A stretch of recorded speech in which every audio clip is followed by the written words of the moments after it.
তারা আমার পেছনে লাগছে, কারণ আমি তো ঢাকা বিশ্ববিদ্যালয়ে এত বছর যাবত রয়েছে।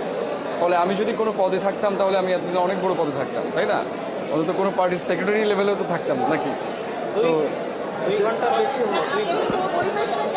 না, পরিবেশ ভালো দেখছি, সবাই উৎসবমুখর পরিবেশে ভোট দিতে আসছে, এটা আমরা এক্সপেক্ট করেছিলাম এবং আমরা মনে করছি যে যতজন প্রার্থী রয়েছে আমাদের একটা সৌহার্দ্যপূর্ণ সম্পর্ক রয়েছে, ফলে ঢাকা বিশ্ববিদ্যালয়ে আসলে আশঙ্কাজনকভাবে কোনো কিছুই হবে না এবং আমাদের ভাই বোনরা অনেক আনন্দে ভোটে অংশগ্রহণ করছেন, এটা দেখেই অনেক ভালো লাগছে। শেষ মুহূর্ত পর্যন্ত যদি এই পরিবেশ বজায় থাকে সেক্ষেত্রে কি ফলাফল যাই আসে মেনে নেবেন?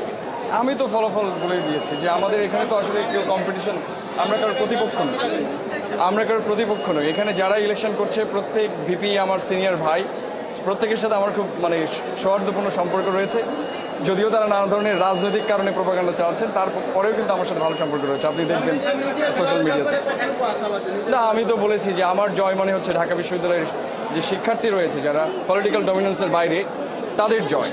তো ঢাকা বিশ্ববিদ্যালয়ের আমি জিতে গেলে ঢাকা বিশ্ববিদ্যালয়ের ছেলেমেয়েরা জিতে যাবে, সেই জায়গা থেকে আমি শতভাগ আশাবাদী ইনশাল্লাহ যদি সুষ্ঠুভাবে ভোট যেভাবে চলছে এভাবে হয় তাহলে ইনশাল্লাহ বিজয়ী হওয়ার শতভাগ সম্ভাবনা রয়েছে।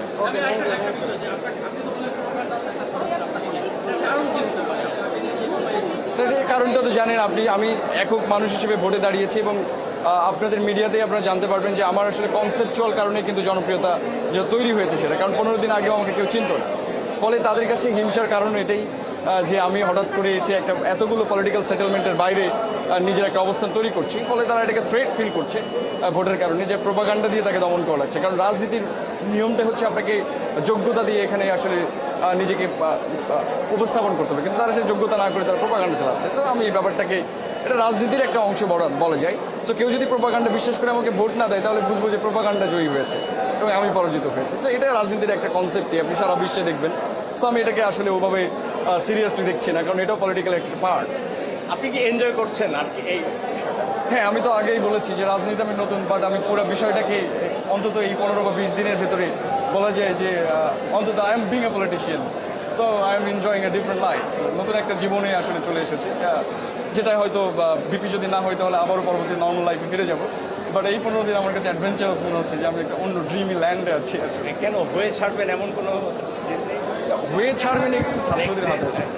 নেক্সট ডে আমি তো আর বিপি ইলেকশন করছি না, ভবিষ্যতে যেহেতু রাজনীতি করছি না বা এইটাই আমার শেষ, এবং আমি ভবিষ্যতে আর বিপি ইলেকশন করবো না। যদি আগামী বছর আবারও ডাকসু ইলেকশন হবে এবং যিনি আসবেন আমরা তাকে সহযোগিতা করবো, আমরা একটা পরিবেশ তৈরি করার চেষ্টা করেছি।